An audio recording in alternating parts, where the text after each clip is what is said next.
little thing I made to hook my gun up to the compressor. Just screw it in.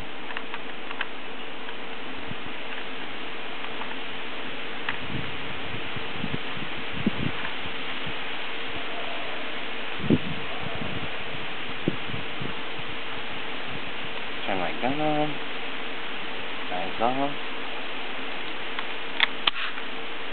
And